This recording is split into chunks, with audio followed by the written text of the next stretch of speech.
Good morning, everyone. Dr. Victoria Scarbo here, speaking to you from the Seeds of Transformation Healing Center in Wareham, Massachusetts. Today is Wednesday, May 11th, and the moon is in Virgo all day. Let's talk about the moon first. That Virgo moon, of course, puts us in the mind frame and the feeling frame of wanting to take care of those details in life that maybe have sort of been set aside because nobody really wanted to do them. But today is a good day for that. Let's see, the moon does, I have all the aspects here, let me find them. Excuse me.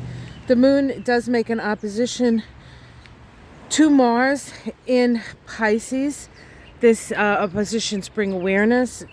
Mars in Pisces isn't the most directed energy of Pisces. It's kind of meandering, but it is a beautiful energy for healing, whether it be self-healing or healing others. And this opposition maybe gives us an opportunity to see what actions we can take when it comes to what spiritual actions perhaps, or inspired actions that we can take. There is an issue with perhaps being too inspired today. That has to do with a different aspect, which I'll talk about once I'm finished with the moon. The moon also makes a supportive trine to the sun. This is the waxing, or the trine that has the energy of Leo, so it's creatively self-expressive. And while Virgo tends to be sort of a quiet and a quiet and a sort of to themselves moon, just put your head down and work kind of moon. Today, that Virgo moon may have something to say. And Virgo, we can be a little bit critical when the moon's in Virgo, or just with the Virgo energy in our glee to fix everything that's broken. So just be aware that maybe some of your words can be a little more gentle. We also have an opposition of the moon to Neptune, which happens every time the moon moves into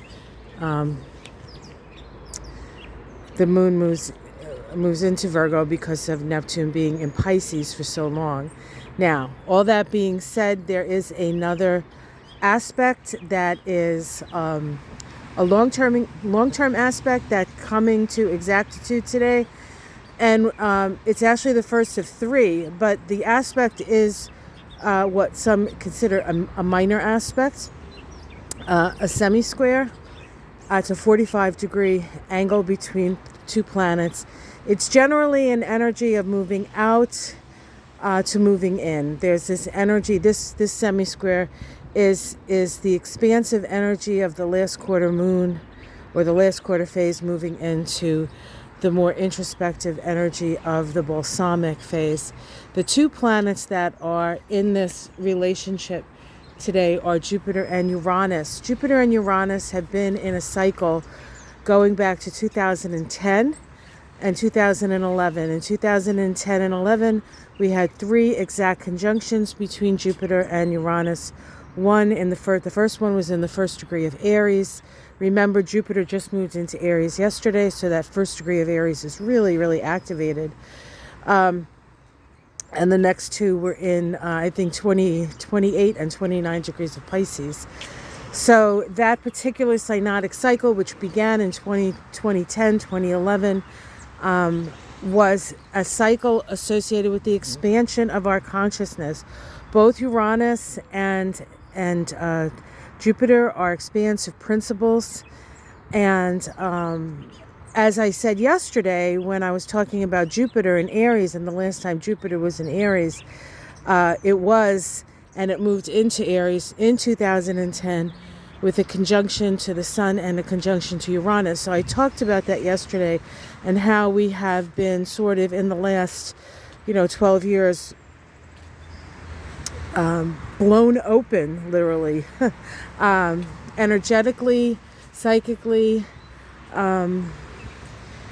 and as far as our awareness is concerned. And so this theme that is going on with these two planets, Jupiter and Uranus, is a similar thing. We are going to be reviewing and trying to garner meaning from the last 12, 13 years that we have been experiencing what we've been experiencing. And this does go on for a while. We have 3 of them this year.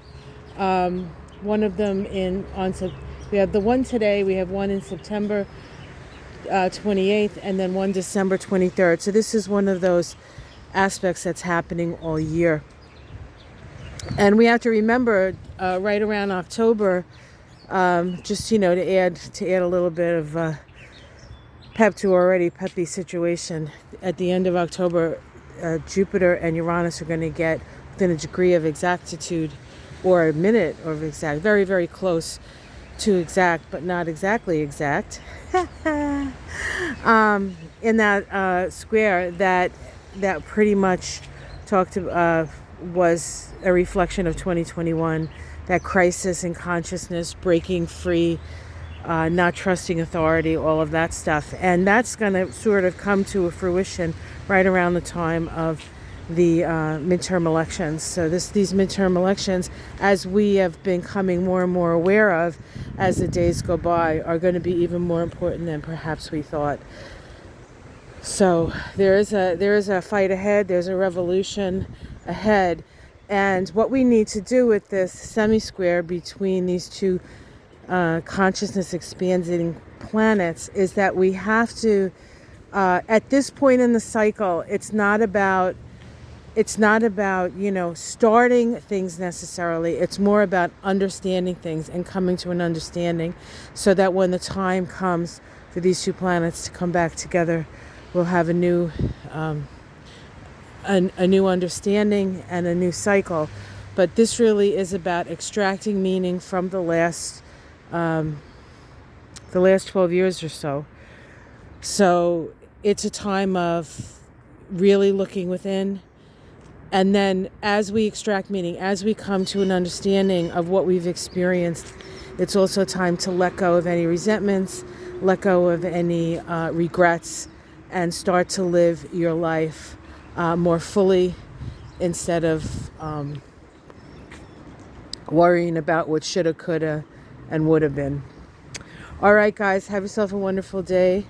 Like and subscribe, and we'll see you again tomorrow. Take care, everyone. Namaste.